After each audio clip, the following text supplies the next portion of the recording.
If we don't know where we're going, we'll probably end up somewhere else. Maybe, in the worst case, going round in circles. Now, that might sound obvious, but in the world of innovation, that's absolutely critical.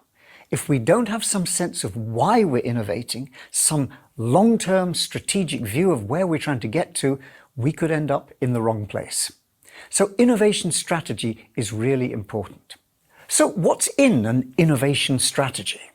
Well, we can think of it a bit like cooking some kind of a stew, lots of different ingredients. Certainly what we need is some vision. Not just what are we going to do tomorrow, the near term, but looking to the future. Where are we going to try and be in 2, in 5, in even 10 or 20 years? We need that vision, and we need some sense of where we're trying to get to, some stretching goal that draws the efforts of the organization towards it. We also need some kind of analysis. What's the world we're in? What are the threats and the opportunities? Where are the challenges? We need to look at that and bring that analysis together with an understanding of what we can and can't do. We need to think about what potentially we can do. We also need to make some choices. Out of all the things we might do, which ones are we going to do and why? Strategic selection. And we need to be able to make things move forward in a fashion which isn't, here's the plan, now we go this road and no other. We need to have the ability to adapt and to pivot. So our strategy needs to be dynamic. We need to think in that implementation of who we are. Are we strong enough to be the technological leader, or are we small and agile, trying to be a fast follower? We need to think of questions around the approach we take. And we need to think a little bit about making sure everybody is on board, deploying and sharing the strategy. Above all, we're building an organization for the future, adding to the knowledge base, making sure the things we choose to do will help strengthen and use our knowledge, and this business of learning how to make innovation happen, building our capabilities, including those capabilities to do a sharp change of direction if the world changes. So there's quite a few ingredients in our innovation strategy stew.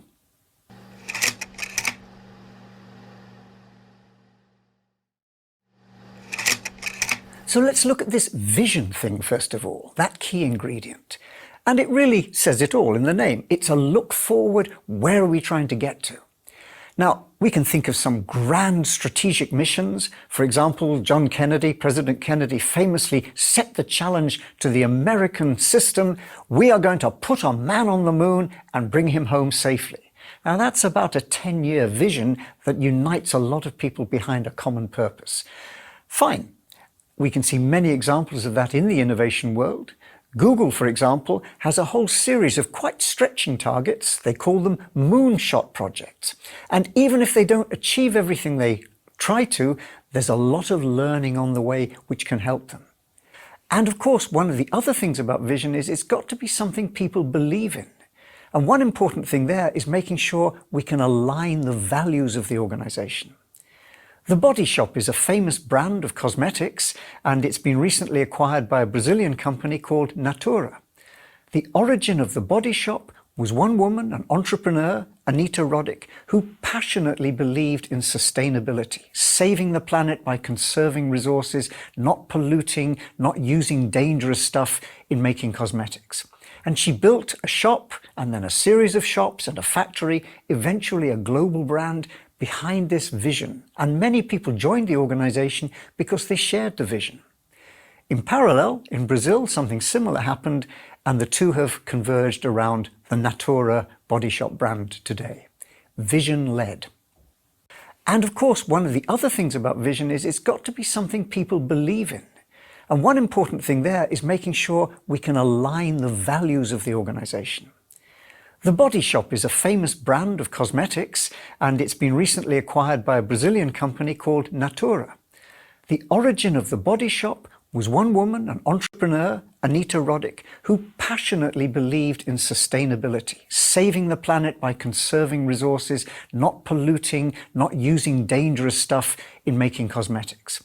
And she built a shop, and then a series of shops and a factory, eventually a global brand, behind this vision. And many people joined the organization because they shared the vision. In parallel, in Brazil, something similar happened, and the two have converged around the Natura body shop brand today. Vision-led. The next ingredient in our innovation strategy stew is analysis. Thinking about what we can and can't do, where are the opportunities and the challenges. And to do this, we can really deploy two complementary approaches. We can look outside in, looking at what's going on in the world outside and seeing those opportunities and threats, and we can look inside out, what can we do and how can we influence the world based on what we know. Put those two together and we can think about a range of possibilities, part of our strategic analysis. What could we do? Now, if we take our next ingredient in our strategy stew, selection, well, we've actually seen this one before. Let's go back in time.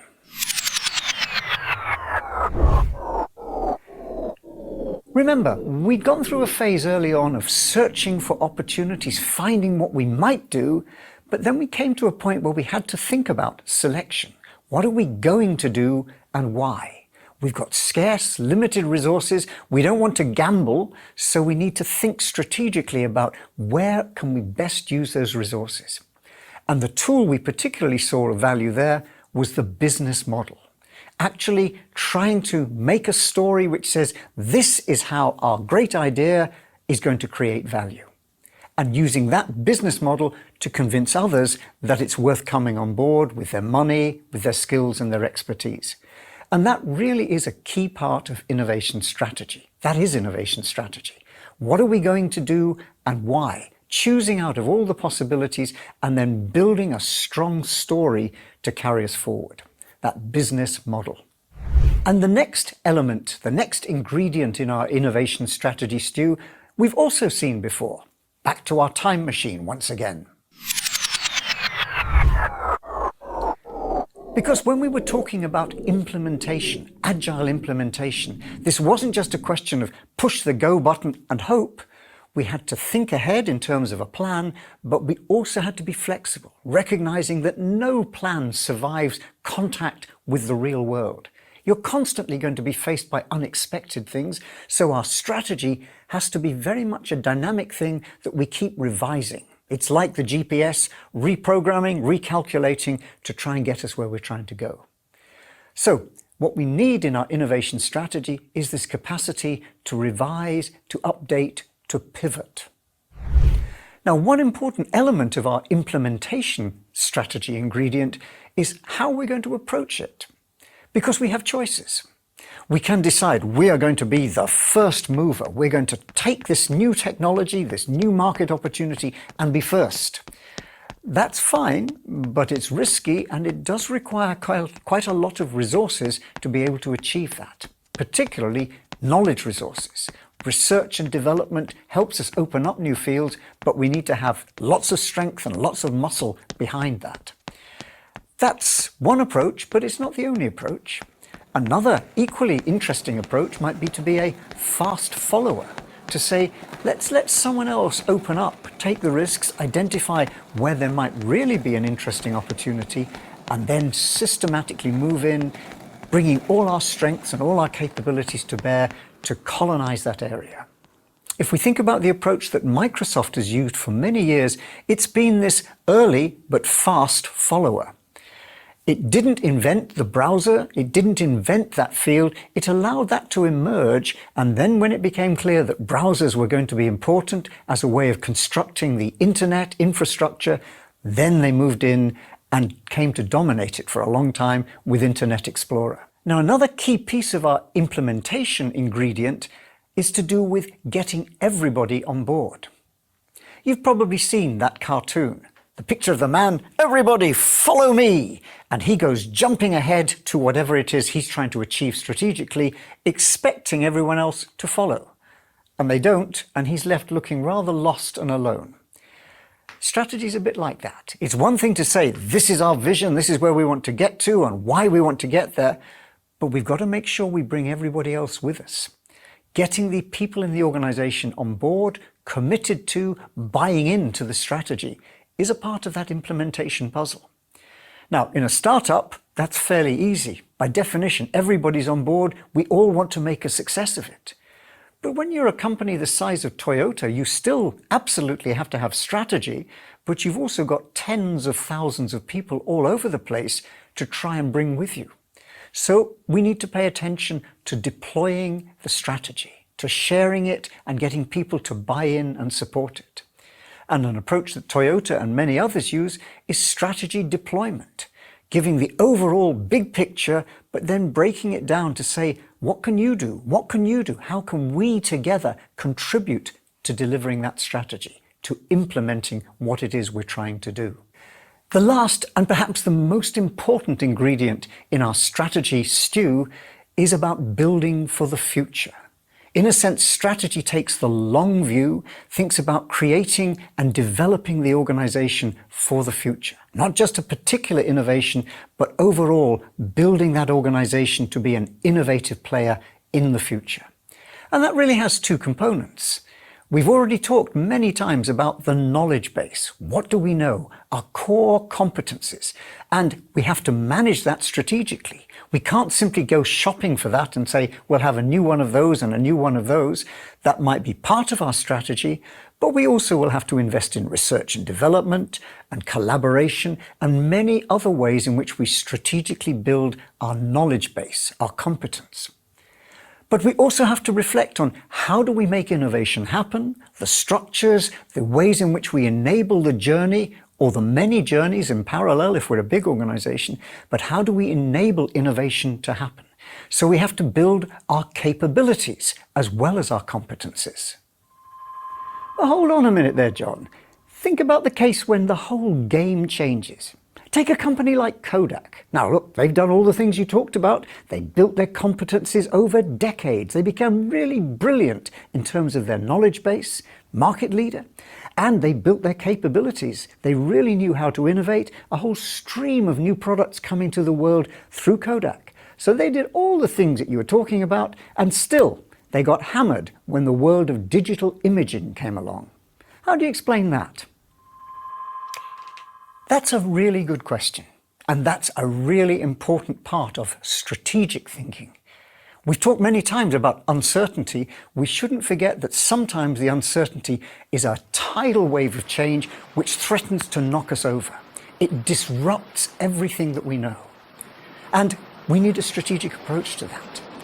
It's called how to manage disruptive innovation.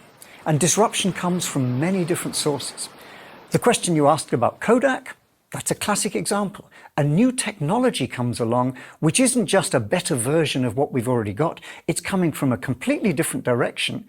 If we think about Kodak, most of its competencies were around making film, what we might call wet chemistry done in the dark. And they were brilliant at it. They invested over decades to become the best in the world.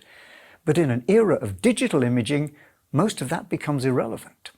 And many of the ways in which they approach their market and many of the channels that they would use, many of those embedded competencies and many of their routines attached to their capabilities for innovation no longer were relevant. They had to reinvent themselves. And that, as for many other companies, became a pretty threatening challenge. They've survived, but as we've seen in earlier films, their approach has had to change dramatically. There's a name for this approach to dealing with uncertain environments as part of our innovation strategy. It's called dynamic capability. And what that really means is any organization, whether it's a small startup or a giant corporation, needs the capacity to sense what's out there, to do that analysis, to see where the threats and the opportunities are, to seize those opportunities, but essentially to configure what it does, its internal capabilities and competencies, to create value.